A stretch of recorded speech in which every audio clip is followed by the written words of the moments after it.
Hello friends, कैसे हैं आप सभी। तो एक बार फिर से स्वागत है आपका ऑन अध्यापक एकेडमी पर, जहां हम करते हैं सीटेट एसएसटी पेपर 2 की प्रिपरेशन। तो ये आज का हमारी वीडियो मॉक टेस्ट रहेगा। इसका फर्स्ट पार्ट हम पहले करा चुके हैं और आज हमारा पार्ट सेकंड है। तो इसमें हिस्ट्री, पॉलिटिकल साइंस और ज्योग्राफी के मिक्स क्वेश्चन रहेंगे। तो आपसे उम्मीद करता हूँ कि आप मेरे आंसर देने से पहले कमेंट में आंसर अपना ज़रूर लिखेंगे। इससे क्या होगा, आपको पता चलेगा कि आपकी तैयारी कितनी है, क्योंकि अब लास्ट टाइम है और जिसने लास्ट टाइम में बाजी मार ली वही सीटेट पास कर पाया।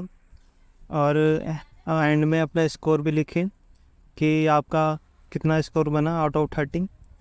तो चलिए देखते हैं फर्स्ट क्वेश्चन। और ये जितने भी क्वेश्चन हैं हमारे, ये PYQ बेस्ड रहेंगे और इनसे आपके कॉन्सेप्ट भी क्लियर होंगे। तो चलिए देखते हैं। हमारा पहला प्रश्न है, ज़ियाउद्दीन बरनी कौन सी सदी का इतिहासकार था। तो फ्रेंड्स, ये बहुत हमारा इम्पोर्टेंट क्वेश्चन है, कई बार पूछा गया है सीटेट में। तो हमारा ज़ियाउद्दीन बरनी 14वीं सदी का इतिहासकार था और इसी चैप्टर में क्लास 7 में, तो इसमें पहला इतिहासकार का नाम आता है हमारा अल इदरीसी, जो कि हमारा 12वीं शताब्दी का इतिहासकार था।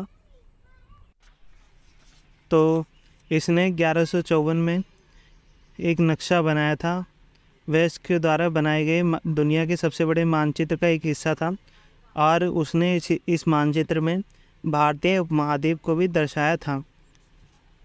तो पहला हमारा हो गया ज़ियाउद्दीन बरनी, ये 14वीं शताब्दी का। दूसरा अल इदरीसी, ये हमारा 12वीं शताब्दी का।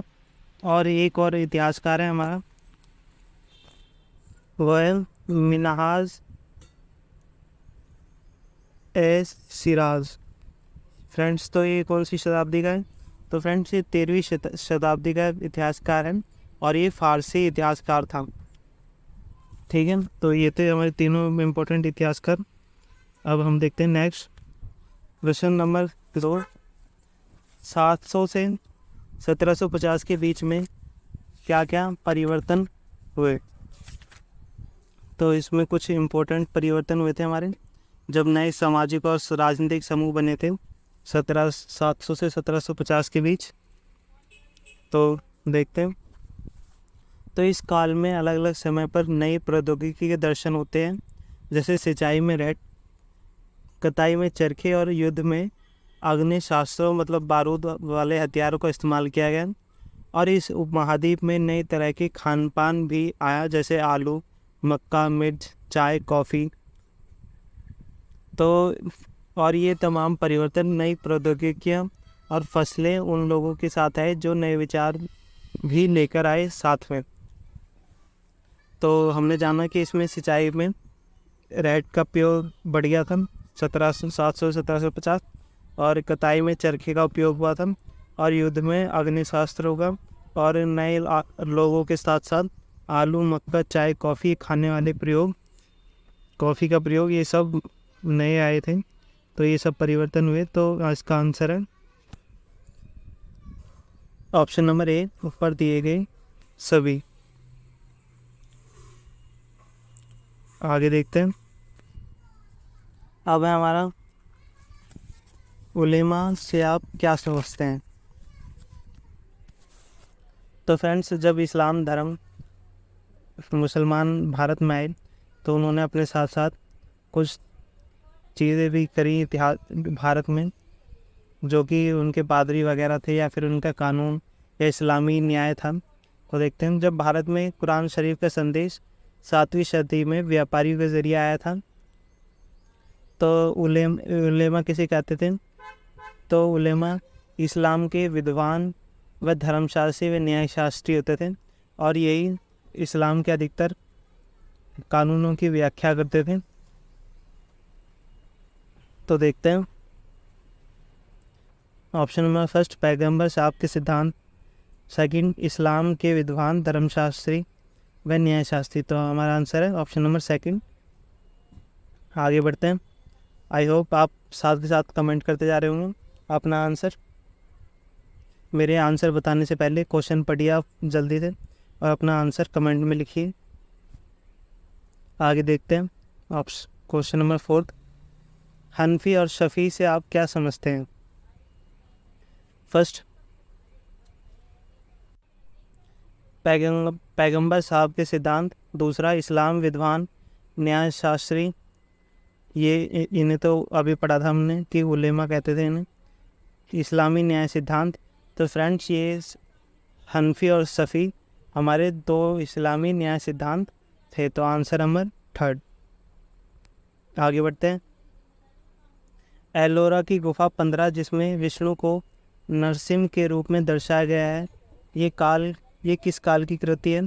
तो फ्रेंड्स, जो एलोरा की गुफा 15 जिसमें विष्णु को नरसिंह रूप में दर्शाया गया है, तो वह राष्ट्रकूट काल की कृति है। तो आंसर ऑप्शन नंबर 3 राष्ट्रकूट। आगे बढ़ते हैं। और हमारा चोल काल में क्या होता था? इसमें मोम की तकनीक से कांस्य मूर्तियों को ढाला जाता था।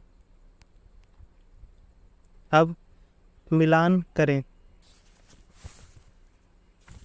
तो इसमें हमारा मिलान करें पूछा गया है कि कौन सा साम्राज्य कहाँ पर स्थित था। तो चलिए देखते हैं। पहला है चोल, दूसरा गुज्जर प्रतिहार, तीसरा राष्ट्रकूट, चौथा पाल। और इनके राज्य दिए गए किधर किधर थे? तमिलनाडु, पश्चिमी दक्कन, बंगाल, गुजरात व राजस्थान। तो देखते हैं फ्रेंड्स। तो चोल राज्य कहाँ थे हमारा? तो चोल राज्य हमारा तमिलनाडु में था। तो फर्स्ट का ए। सेकंड देखते हैं, गुज्जर प्रतिहार कहाँ पर थे हमारे? तो गुज्जर प्रतिहार गुजरात व राजस्थान स्थान से थे। तो गुज्जर से आप याद रख सकते हैं गुजरात। तो सेकंड का डी। थर्ड राष्ट्रकूट, तो हमारे राष्ट्रकूट पश्चिम दक्कन से थे। तो थर्ड का बी। और पाल हमारा बचा हुआ, हमारे पाल हैं सी, बंगाल। और ये कुछ हिस्सा इनका बिहार में भी आता था। तो कौन सा नंबर है हमारा? तो आंसर नंबर ए। तो इसका आंसर नंबर ए हो जाएगा। तो आप इन्हें ध्यान से पढ़िएगा क्योंकि सीटेट में ऐसे प्रश्न कई बार पूछे जा चुके हैं। हाँ, प्रश्न नंबर 7। त्रिपक्षीय संघर्ष किन के बीच? तो फ्रेंड्स, त्रिपक्षीय संघर्ष 3 राजवंशों द्वारा हुआ। इनमें थे गुज्जर प्रतिहार, राष्ट्रकूट और पाल। और ये क्यों हुआ था? क्योंकि ये तीनों कन्नौज के नगर जो कि गंगा घाटी में स्थित था, उस पर अपना प्रभुत्व जमाना चाहते थे। इसलिए यहाँ त्रिपक्षीय संघर्ष हुआ। तो देखते हैं हमारा आंसर क्या रहेगा। तो अभी हमने बताया इसमें गुज्जर प्रतिहार, राष्ट्रकूट और पाल, इन तीनों ने ये त्रिपक्षीय संघर्ष था। तो हमारा option number C, second, third and fourth. आगे देखते हैं। Question number 8। हिरण्यगर्भ का शाब्दिक अर्थ है। तो देखते हैं हिरण्यगर्भ का वर्णन कहाँ किया गया है। तो फ्रेंड्स, जब दक्कन में राष्ट्रकूट थे, तो शुरुआत में वे कर्नाटक के चालुक्य राजाओं के अधीनस्थ थे। और 8वीं सदी के मध्य में एक राष्ट्रकूट प्रधान दंतिदुर्ग ने अपने चालुक्य स्वामी की अधीनता से इनकार कर उसे हराया और हिरण्यगर्भ नामक एक अनुष्ठान किया। जब ये अनुष्ठान ब्राह्मणों की सहायता से संपन्न किया जाता है, तो यह माना जाता है कि इससे क्षेत्रीय ना होते भी क्षेत्रियों के रूप में दोबारा क्षेत्रीयत्व प्राप्त किया जा सकता है। तो हिरण्यगर्भ अनुष्ठान क्या था कि इससे ना, अगर जो कोई क्षेत्रीय नहीं होता था, इसे करने से वो क्षेत्रीय बन जाता था। और ये किसने किया था? तो ये राष्ट्रकूट प्रधान दंतिदुर्ग ने किया था। और अपने चालुक्यों को हराने के बाद, क्योंकि चालुक्यों को पहले उन पर राज था, तो राष्ट्रकूट ने उनको हराया और हिरण्यगर्भ अनुष्ठान किया। और हिरण्यगर्भ का अर्थ है सोने का गर्भ। तो ऑप्शन नंबर फर्स्ट। आगे देखते हैं। 9th, मताहत या सामंत के बारे में निम्नलिखित में से कौन से कथन सत्य हैं? तो फ्रेंड्स, 7वीं शताब्दी में कई नए राजवंशों का उदय हुआ था और इसमें राजवंशों के साथ साथ अनेक प्रकार के भूस्वामी भी हुए, जिनकी संख्या अधिकतर बढ़ती गई और वे और ताकतवर बढ़ते गए। तो माताहंत या सामंत किन्हें कहते थे? जो बड़े भूस्वामी और योद्धा सरदार होते थे और राजा अपनी तरफ से उन्हें संरक्षण प्रदान करते थे और वे राजाओं के लिए उपहार लाते थे और कभी कभार वे राजा से नाखुश होकर भी राजा के खिलाफ विद्रोह भी कर देते थे। तो ये थे मताहंत या सामंत। तो अब देखते हैं। फर्स्ट है, ये बड़े भूस्वामी और योद्धा सरदार होते थे। सेकंड, राज्य उन्हें संरक्षण प्रदान करता था क्योंकि वे राजा के लिए कृषि की उपज ऐसे उपहार लाते थे और उन्हें राजा की सुरक्षा भी करते थे वो, इसलिए राजा ने संरक्षण प्रदान करता था। थर्ड, वे राजा के लिए उपहार लाते थे। फोर्थ, कभी कभी राजा के खिलाफ विद्रोह भी कर देते थे। तो वे कभी कभी राजा के खिलाफ विद्रोह भी कर देते थे। तो हमारे इसमें चारों ऑप्शन ठीक हैं। तो आंसर नंबर डी ऊपर दिए गए सभी सत्य हैं। आगे देखते हैं। त्रिपक्षीय संघर्ष किस स्थान के लिए हुआ? तो फ्रेंड्स, अभी मैंने बताया था कि अभी गुर्जर प्रतिहार, राष्ट्रकूट और पाल के बीच त्रिपक्षीय संघर्ष हुआ। कहाँ हुआ था? तो वो हमारा कन्नौज नगर, ऑप्शन नंबर 4 के लिए हुआ था। आगे देखते हैं। किताब उल हिंद के लेखक कौन है? तो ऑप्शन नंबर फर्स्ट हमारा अलबुरनी, दूसरा ज़ियाउद्दीन बरनी, थर्ड मिन्हाज असर, फोर्थ इनमें से कोई नहीं। तो फ्रेंड, किताब उल हिंद लिखी हमारी अलबुरनी ने।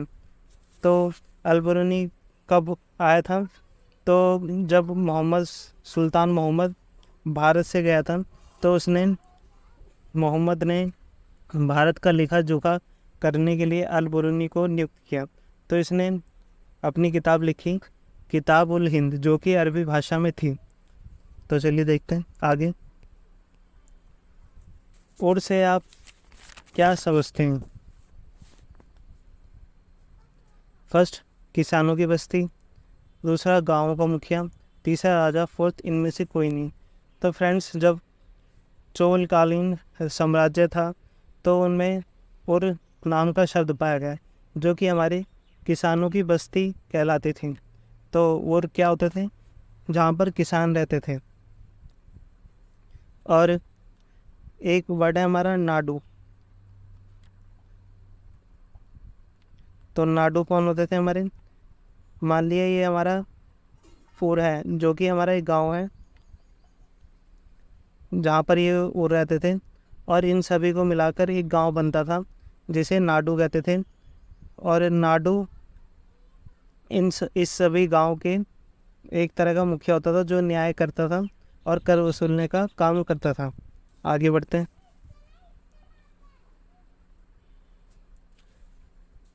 प्रश्न नंबर 13, चोल साम्राज्य में ब्राह्मणों को उपहार में दी जाने वाली भूमि को क्या कहते थे? फर्स्ट शाला भोग, दूसरा ब्रह्मदय, तीसरा पल्ली चंदनम, फोर्थ इनमें से कोई नहीं। तो फ्रेंड्स, ब्राह्मणों को दी जाने वाली भूमि को चोल काल में ब्रह्मदय कहा जाता था। शाला भोगा किसे कहा जाता था? भोग, जो कि विद्यालय के लिए भूमि उपहार में दी जाती थी, सॉरी दान में दी जाती थी। और 25 चलंदम जो जैन लोगों को दी जाती है, जो जैन संस्थाओं को दान में दी गई। अब हमारा ज्योग्राफी क्वेश्चन चालू हो जाते हैं हमारे कि पृथ्वी पर विश्व कब होता है? फर्स्ट 21 मार्च व 23 सितंबर, सेकंड 21 मार्च व 23 सितंबर, थर्ड 21 जनवरी 23 सितंबर, फोर्थ इनमें से कोई नहीं। तो फ्रेंड्स, विश्व क्या होता है पहले ही जान लेते हैं कि जब दिन पूरे गोलार्ध में दिन और रात बराबर होते हैं तो उसे विश्व के नाम से जाना जाता है। तो ये विश्व होता कब है हमारा? 21 मार्च और 23 सितंबर को। तो ऑप्शन नंबर सेकंड तो 21 मार्च और 23 सितंबर को क्या होता है, विषुव होता है। और कुछ और टर्म्स हैं इसमें कि पहला है उत्तर अयनात। तो उत्तर अयनात कब होता है, कि जब उत्तरी गोलार्ध में सबसे बड़ा दिन हो। तो ये कब होता है फ्रेंड्स, तो हमारे 21 जून को होता है उत्तर अयनात। और इसमें दिन बहुत बड़ा होता है और रातें बहुत छोटी होती हैं। इसी तरह हमारा होता है दक्षिण अयनात। तो ये कब होता है, तो ये हमारा 22 दिसंबर को होता है। और दक्षिण अयनात में क्या होता है कि इसमें उत्तरी दक्षिणी गोलार्ध में लंबे दिन होते हैं और रातें छोटी होती हैं। तो आप इन्हें याद रखिएगा।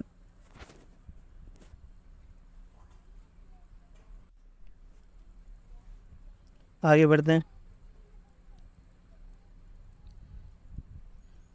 15, अगर हमें किसी देश के वार्षिक मानचित्र वर्षा मानचित्र के बारे में जानना है तो निम्नलिखित में से कौन से मानचित्र का प्रयोग किया जाएगा। तो फ्रेंड्स ये हमारे क्वेश्चन आ जाता है मानचित्र चैप्टर से।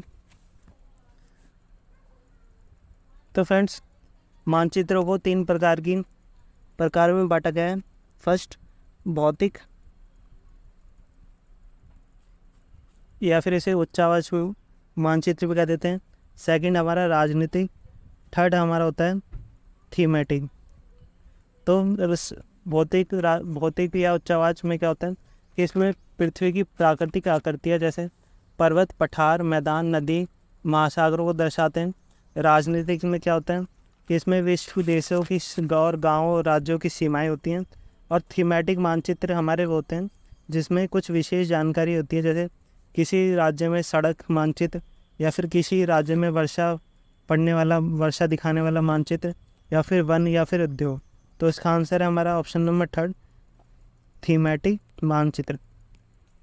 तो आप मुझे कमेंट में बताइए कि प्रधान दिग्बंधु कौन से होते हैं, कि दिग्बिंदु हमारे कौन कौन से हैं, उन्हें लिखिए। नेक्स्ट, छोटे क्षेत्र को बड़े पैमाने पर खींचे गया रेखाचित्र क्या कहलाता है। तो फ्रेंड्स ये हमारा खाका कहलाता है, ऑप्शन नंबर 3। 17, स्थल की ऊंचाई को मापा जाता है।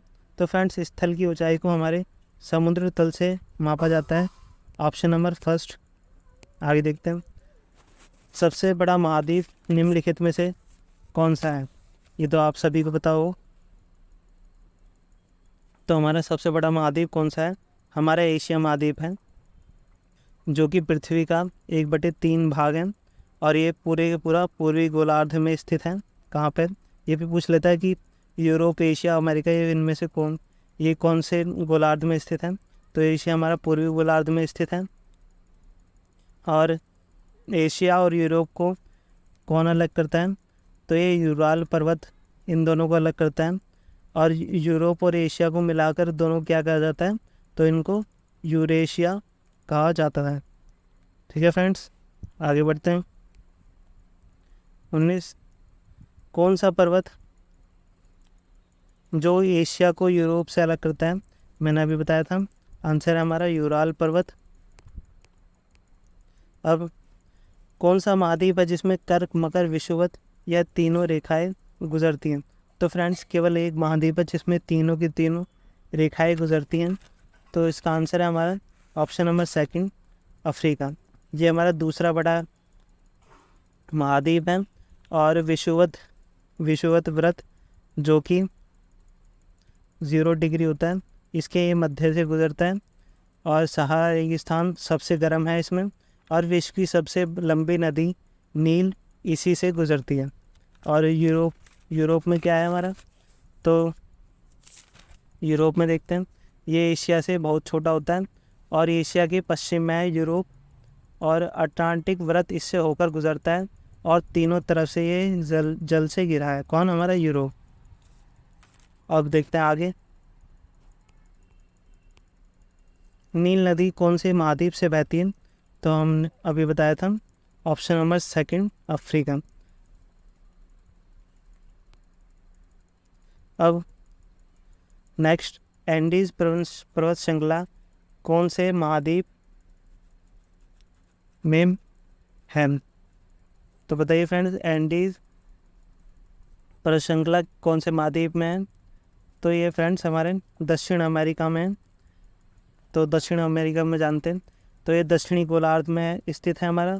और विश्व की सबसे लंबी पर्वत श्रृंखला एंडीज इसके उत्तर से दक्षिण में फैली हुई है, और इसी में ही सबसे बड़ी नदी अमेज़न नदी बहती है। तो फ्रेंड्स, दो चीज़ों में बहुत कन्फ्यूज़न होती है कि सबसे लंबी नदी कौन सी है और सबसे बड़ी नदी कौन सी है। तो लंबी नदी है हमारी नील।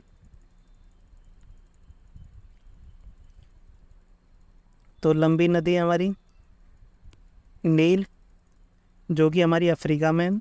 और अगर पूछा जाए कि सबसे बड़ी नदी, तो वो हमारी अमेज़न, जो कि दक्षिण अमेरिका में है। तो इन दोनों को आप याद रखिएगा, ये कॉम्पिटिटिव एग्ज़ाम में भी आते हैं, जो कि बहुत कन्फ्यूज़न पैदा करते हैं। आगे देखते हैं। और अगर हम ऑस्ट्रेलिया की बात करें, यूरोप की बात कर ली हमने, अफ्रीका की बात कर ली, दक्षिण अमेरिका की बात कर ली। अगर ऑस्ट्रेलिया की बात करें तो ये सबसे छोटा महाद्वीप है। ये पूरा का पूरा दक्षिणी गोलार्ध में स्थित है, और ये चार तरफ से समुद्र से घिरा हुआ है, और यह द्वीपीय महाद्वीप भी कहा जाता है। तो ये था ऑस्ट्रेलिया के बारे में। आगे देखते हैं। अब 23, द्वीपीय महाद्वीप किसे कहा जाता है? मैंने अभी बताया। तो इसका आंसर है हमारा ऑस्ट्रेलिया।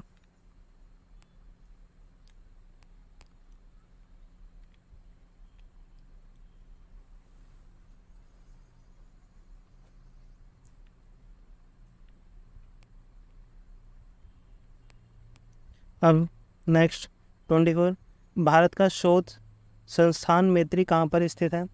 तो फ्रेंड्स, भारत के दो शोध संस्थान, पहला मैत्री और दूसरा है हमारा दक्षिण गंगोत्री। ये दोनों हमारे अंटार्कटिका में स्थित हैं। कौन कौन से फ्रेंड्स? एक तो मैत्री और दक्षिण गंगोत्री। तो आप इन्हें याद रखिएगा, ये कई बार पूछा गया है। एक हमारा रह गया उत्तर अमेरिका। तो ये हमारा तीसरा सबसे बड़ा महाद्वीप है। कौन सा? उत्तर अमेरिका। और ये दक्षिण अमेरिका से पनामा जल संधि से जुड़ा हुआ है, और यह उत्तर व पश्चिम गोलार्ध में स्थित है, और तीनों ओर से महासागरों में घिरा हुआ है। आगे देखते हैं। 25, वायुमंडल में सबसे अधिक पाए जाने वाली गैस कौन सी है? तो फ्रेंड्स, हमारे वायुमंडल में कई प्रकार की गैस पाई जाती है। तो सबसे ज़्यादा हमारी पाई जाती है नाइट्रोजन, जो कि हमारा 78% पाई जाती है। फिर हमारी ऑक्सीजन, जो कि हमारा 21% पाई जाती है। और बाकी सब बची कुछ ऑर्गन वगैरह, ये सब हमारी 1-2% पाई जाती हैं। तो आंसर है हमारा नाइट्रोजन, ऑप्शन नंबर सेकंड। अब देखते हैं 26, आत्मकथा जूटन के लेखक कौन है? तो फ्रेंड्स, मैं आपको बता दूं कि ये ओम प्रकाश वाल्मीकि द्वारा लिखी गई एक अपने जीवन से रिलेटेड एक किताब है, जिसे वे जूटन के नाम से शीर्षक दिया है उन्होंने। तो उन्होंने बताया कि स्कूलों में किस तरह से उनके साथ अध्यापकों द्वारा भेदभाव किया जाता था, कि एक तो उन्हें क्लास में नहीं बैठने दिया जाता था, और उनके लिए पानी भी नहीं होता था, क्योंकि वे सार्वजनिक मटके से पानी नहीं पी सकते थे। और वे स्कूल में आने के बाद पूरे ग्राउंड की सफाई करते थे, बल्कि वो बहुत उम्र में उस समय बहुत छोटे थे, और सफाई करते करते उनके पूरे कपड़े और सारे शरीर पर धूल मिट्टी जम जाती थी, और फिर भी उन्होंने मन लगाकर पढ़ाई की। तो आप सभी को तो बहुत सारी फैसिलिटीज़ प्रोवाइड की जा रही हैं, और यहाँ तक कि आपको ऑनलाइन यूट्यूब पे बहुत अच्छे कोर्स किए जाते हैं। तो आप सभी अच्छे से मेहनत करें और अपनी नौकरी लेकर ही दम लें। तो आंसर है हमारा इसका Om Prakash Valmiki, option number second. अब 27, समानता के अधिकार को किस प्रकार लागू किया जा सकता है? तो फ्रेंड्स, आपको पता है कि भारत में समानता का अधिकार है, तो इसे दो प्रकार से लागू किया जाता है। पहला कानून के द्वारा, कि कानून नियम बनाता है कि किसी व्यक्ति से भेदभाव नहीं किया जा सकता इत्यादि, या फिर लिंग जाति आधार के आधार पर किसी से भेदभाव नहीं किया जा सकता, और छुआछूत का अंत, ये सब हमारे कानून के द्वारा होता है। और सेकंड है हमारा सरकारी योजनाओं के द्वारा, जैसे लाडली योजना या फिर मध्याह्न भोजन योजना। तो इन दोनों के आधार पर भारत में समानता का अधिकार लागू किया जाता है। तो पहला है हमारा, देखते हैं ऑप्शन, कानून के द्वारा। सेकंड,